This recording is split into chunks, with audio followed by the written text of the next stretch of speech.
Ingat setelah Yosua memimpin suku-suku Israel masuk ke tanah perjanjian, ia berseru agar mereka tetap setia pada perjanjian mereka dengan Allah, yaitu dengan mentaati perintah-perintah dalam hukum Taurat. Dan jika mereka melakukannya, mereka dapat menunjukkan kepada bangsa-bangsa lain siapa sesungguhnya Allah Israel itu. Nah, kitab Hakim-Hakim diawali dengan kematian Yosua, dan pada dasarnya menceritakan tentang kegagalan total bangsa Israel. Nama kitab ini diambil dari model pemimpin bangsa Israel pada masa itu. Sebelum memiliki raja, suku-suku Israel dipimpin oleh hakim-hakim. Namun jangan membayangkan sebuah ruang pengadilan, karena hakim-hakim ini merupakan pemimpin wilayah di bidang politik dan militer. Jadi lebih menyerupai seorang kepala suku.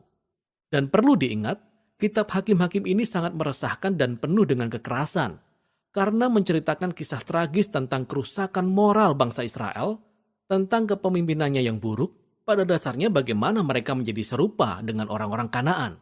Namun kisah sedih ini juga ditujukan untuk membangkitkan harapan di masa depan. Dan kita dapat melihatnya dari cara kitab ini disusun. Ada bagian besar di pendahuluan yang melatar belakangi kegagalan bangsa Israel yang disebabkan karena mereka tidak menghalau orang-orang Kanaan yang masih tersisa di sana. Kemudian bagian utama dari kitab ini bercerita tentang bertambah rusaknya para hakim bangsa Israel itu. Dan dalam kelanjutannya, para pemimpin Israel ini menunjukkan perubahan. Mulai dari cukup baik, menjadi agak baik, lalu menjadi buruk dan semakin buruk.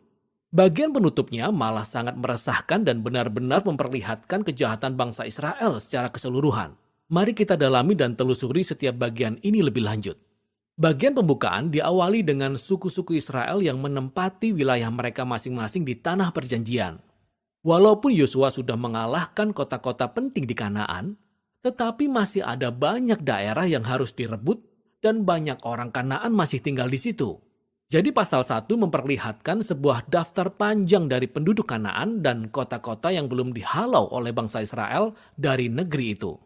Nah, ingat ya, tujuan utama dari menghalau orang-orang Kanaan ini adalah agar bangsa Israel terhindar dari kerusakan moral dan cara-cara orang Kanaan menyembah dewa dengan mengorbankan anak. Allah memanggil bangsa Israel untuk menjadi bangsa yang kudus. Tetapi sayangnya hal ini tidak terjadi. Pasal 2 menjelaskan bagaimana bangsa Israel dengan mudahnya bisa hidup berdampingan dengan orang-orang Kanaan dan mengadopsi semua kebiasaan budaya dan agama mereka. Dan disinilah kisah ini terhenti. Hampir di seluruh pasal ini, sang narator memberi kita ringkasan dari segala sesuatu yang akan terjadi pada isi kitab ini. Menurut sang narator, bagian dari sejarah Israel ini merupakan serangkaian siklus yang bergerak seperti spiral yang menurun. Jadi bangsa Israel ini menjadi seperti orang Kanaan, sehingga mereka berdosa terhadap Allah. Oleh sebab itulah, Allah membiarkan mereka dikalahkan dan ditindas oleh orang-orang Kanaan. Namun akhirnya orang-orang Israel ini menyadari kesalahan mereka dan bertobat. Karena itu Allah membangkitkan seorang penyelamat, yaitu seorang hakim dari antara bangsa Israel yang akan mengalahkan musuh dan menghantar mereka ke era damai. Tetapi akhirnya bangsa Israel kembali berbuat dosa, dan semuanya akan dimulai dari awal lagi. Siklus ini menjadi pola dan alur penulisan dalam bagian utama dari kitab ini, dan akan terulang dalam setiap kisah dari 6 hakim utama yang diceritakan di sini. Nah, kisah dari 3 hakim pertama, Otniel, Ehud, dan Deborah, adalah kisah petualangan yang sangat hebat, namun penuh dengan pertumpahan darah. Baik hakim-hakim itu sendiri, maupun orang-orang yang menolong mereka. Semua berhasil mengalahkan musuh dan menyelamatkan orang-orang Israel. Kisah tentang 3 hakim berikutnya berlangsung lebih panjang dan berfokus pada karakter mereka yang tercela dan makin bertambah buruk. Nah, Gideon memulai dengan cukup baik. Meskipun awalnya ia seorang pengecut, tapi akhirnya ia percaya bahwa Allah sanggup menyelamatkan bangsa Israel melalui dirinya. Jadi ia berhasil mengalahkan tentara Midian yang sangat besar hanya dengan 300 orang yang membawa obor dan buyung tanah liat. Namun Gideon memiliki temperamen yang sangat buruk. Ia membunuh sesama orang Israel yang tidak mau membantu dia dalam peperangan. Dari sinilah semuanya menjadi semakin buruk. Gideon kemudian membuat patung berhala dari emas yang ia jarah dalam peperangan. Dan setelah ia mati, seluruh bangsa Israel menyembah patung itu sebagai Allah mereka. Lalu siklus pun dimulai lagi dari awal. Hakim utama berikutnya adalah Yeftah. seorang perampok kejam yang tinggal di perbukitan.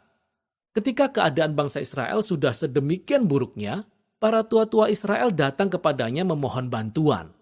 Nah, Yefta adalah seorang pemimpin yang sangat hebat. Ia memenangkan banyak peperangan melawan orang Amon. Namun sayangnya, ia tidak mengenal Allah bangsa Israel. Ia mengira Allah Israel sama seperti dewanya orang Kanaan, sehingga ia bersumpah akan mengorbankan anak perempuannya jika ia menang perang. Kisah yang tragis ini menunjukkan betapa dalamnya bangsa Israel telah jatuh. Mereka tidak lagi mengenal karakter Allah mereka sendiri, sehingga mereka terjerumus ke dalam pembunuhan dan ibadah yang palsu. Hakim terakhir, Simson, merupakan hakim yang paling buruk. Pada awalnya hidupnya sangat menjanjikan, tetapi ia tidak punya rasa hormat kepada Allah Israel. Ia hidup dengan sembarangan, kejam, dan sombong.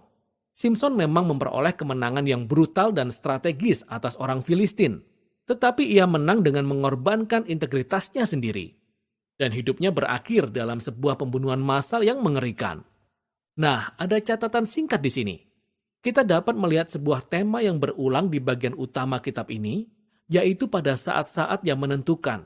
Roh Allah memberi kuasa kepada setiap hakim-hakim ini, sehingga mereka mampu menyelamatkan bangsa Israel dengan luar biasa. Nah, walaupun Allah memakai orang-orang yang sangat kacau ini, bukan berarti ia setuju dengan mereka semua atau dengan keputusan yang mereka buat. Yang pertama dan terutama, Allah berkomitmen untuk menyelamatkan umatnya. Tetapi yang Allah dapatkan hanyalah para pemimpin yang rusak ini. Maka dengan merekalah Allah bekerja. Seluruh bagian ini dirancang untuk memperlihatkan betapa buruknya mereka.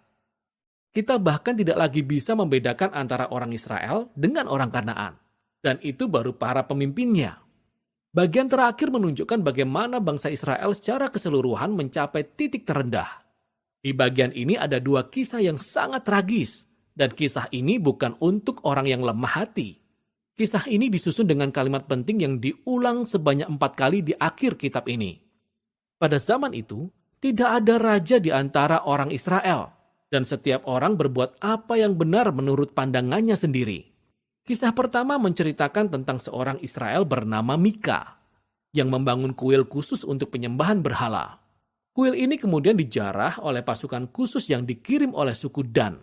Mereka datang dan merampas segalanya, kemudian mereka pergi membakar habis kota Lais yang aman dan tentram, serta membunuh semua penduduknya. Kisah yang sungguh mengerikan. Ketika bangsa Israel melupakan Allah mereka, maka orang yang paling kuatlah yang berkuasa. Kisah terakhir dalam kitab ini bahkan lebih buruk lagi, yaitu tentang pelecehan seksual dan kekerasan yang berakhir dengan perang saudara yang pertama di Israel. Kisah ini benar-benar sangat meresahkan, dan memang itulah tujuannya. Kisah ini ditujukan sebagai suatu peringatan. Kejatuhan bangsa Israel ke dalam kehancuran merupakan akibat mereka berpaling dari Allah yang mengasihi dan menyelamatkan mereka dari perbudakan di Mesir. Dan sekarang bangsa Israel perlu diselamatkan kembali dari kejahatan mereka sendiri. Satu-satunya harapan dalam kisah ini dapat ditemukan dalam satu kalimat yang diulang-ulang pada bagian akhir kitab ini.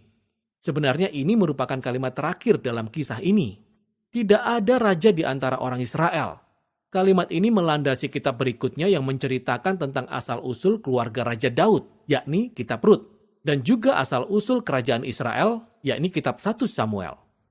Namun kisah hakim-hakim ini memiliki nilai tersendiri sebagai sebuah tragedi. Kisah ini memberi penjelasan yang dalam tentang kondisi manusia dan pada akhirnya menunjukkan betapa perlunya kasih karunia Allah untuk mengutus seorang raja yang akan menyelamatkan umatnya. Dan itulah